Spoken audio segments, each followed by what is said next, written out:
Hello, it's John Heaton, and today I'm going to discuss the Beatles' US albums. I said I'd make a separate video on this, been meaning to for a while now.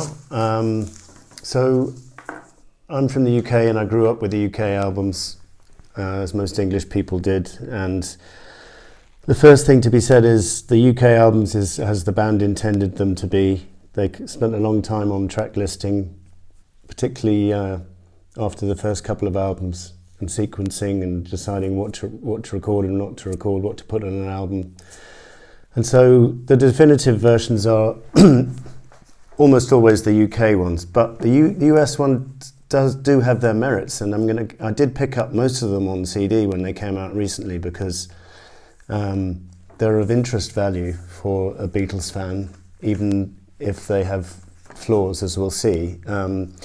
First thing to say is the packaging of these CDs when they came out was very pleasing because they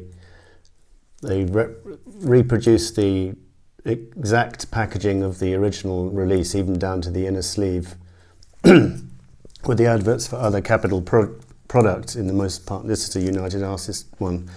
But and also in each album you get mono and stereo, just back to back. So that's pretty good value, really, and I don't remember them being that expensive. So I picked up all of them apart from two. So I've done a ranking, and the bottom two in the ranking I'm afraid I didn't get because there's very little point in getting Revolver, the US version. For me, that's the worst travesty committed by Capitol because only had 11 tracks instead of 14.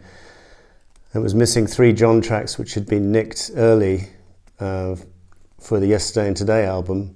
So the resulting Revolver had 5 Paul tracks, 3 George tracks and only 2 John tracks. So talk about lopsided, not representative at all of the band at the time, and just a bit criminal that even saw the light of day. It was the culmination of them mucking around with tracks and asking for tracks early from the UK, and I suppose it had to happen, and after this the band put their foot down and said from Sgt. Pepper onwards the releases are going to be identical, and thank God they were. Although, having said that, the White Album only came out in stereo in the US, and in the UK it's available in mono. It was available in mono as well, so US fans were deprived of that. In number 13 I've got the early Beatles, which was tracks from the Please Please Me album, put out roughly a year after they had been heard in England, and really no point in buying that album for me.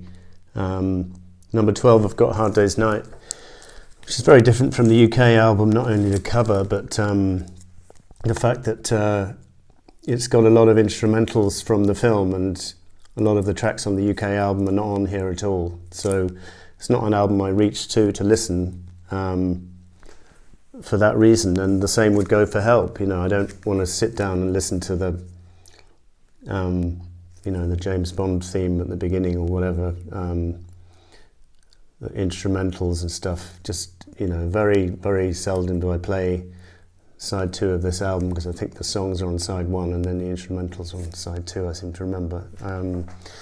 So that was number 11. Number 10, Something New. Well, these albums are hodgepodge of tracks thrown together, but in this album's favour it does include Slow Down, Matchbox and Come Give Me a Diner Hand, the German version of Wanna Hold Your Hands, which were not on a UK album until Rarities in '79, so that was worthy. But other than that, it's a dreadful title and dreadful cover, really. Not exciting at all. We're getting better here with what have we got next? What have I put next in my list? Beatles 65. So, one wishes one had the same Beatles for Sale album, but we don't. We have this approximation of Beatles for Sale with She's a Woman and I Feel Fine on here. That's the only saving grace of this album. But a lot of the other Beatles for Sale tracks were left over to be on the next one. And So the only saving grace is, as I say, picking up singles and which weren't on UK albums as a rule. In number 8 position, we've got Beetle Six, another dreadful title. Beetle 65, something new, Beetle Six. Not very imaginative from Capitol. Well, they shouldn't really have put out different albums in the first place, but anyway, it is what it is. So let's discuss what's good about this album. It's got Bad Boy not released in the UK until Christmas '66 on the Oldies but Goldies, so this was quite nice for US fans to have that track ahead of time. You know, we're talking more than a year ahead of time, and yes, it is. The B-side of Ticket to Ride is on here, which is very nice to have on an album. So that was Beatles 6. Then in number 7's position, we've got the Beatles' second album. So I know this is your favourite, Mr. Mayo. And the good things about this album are it's got Thank You Girl, Long Tall Sally, I Call Your Name and I'll Get You, which were EP or B-side tracks not released on the UK album, so interesting to have that. And also She Loves You, the single, is on here, I think. Yeah, it is, which is not on the UK album. So this is pretty strong early album, and as I say, nice to have the original packaging. Did a nice job there. Number 6 we've got Yesterday and Today, and the reason I've chosen this is because of the iconic Butcher cover, which unfortunately got withdrawn after 60,000 copies. So if you can get hold of an original copy of that, it's worth a lot of money. They replaced it with this rather naff looking picture. But the interesting thing historically about this album, apart from mixing up everything as they normally did, is that they took 3 tracks early from Revolver, so US fans got to hear I'm Only Sleeping and Your Bird Can Sing and Dr. Robert a couple of months before the UK guys, so that's interesting historically, but then that culminated in the US Revolver, as I said earlier, so that's the reason this is high on the list. For, you know, the Butcher cover is an iconic, meaning the Beatles were pissed off that Capitol were butchering their albums and just throwing out track listings of their own making. So this was their parody on that, but it was seen as distasteful, so withdrawn. Number 5, we've got Rubber Soul, the US version of Rubber Soul, and this is one of the few I have on vinyl. And so they dropped, 4 tracks from the UK album were not on here: Drive My Car, What Goes On, If I Needed Someone, and Nowhere Man. And they've replaced it with I've Just Seen Your Face, opening side 1, and It's Only Love's opening side 2, and it makes for quite a good listen. It makes it quite a folky album, and it's one of the more successful efforts from Capitol, but still I can't really listen to Rubber Soul without Drive My Car opening. It's what I grew up with, and it is a storming opener. The other thing good to be said about this US one is the false start to I'm Looking Through You, which I think may have been a mistake, but it was left on there, and it's still there on the CD as well. And again, you get the mono and the stereo on the same CD, good value. So we're into the top 4 now. Meet the Beatles. Well, this is very nearly an improvement on the UK with the Beatles. In its favour is it includes both sides of the single, I Want to Hold Your Hand and This Boy. To its detriment, it includes I Saw Her Standing There, which was several months old when this album saw the light of day in the US, and seems a bit out of place on here, as it had been on Please Please Me in the UK.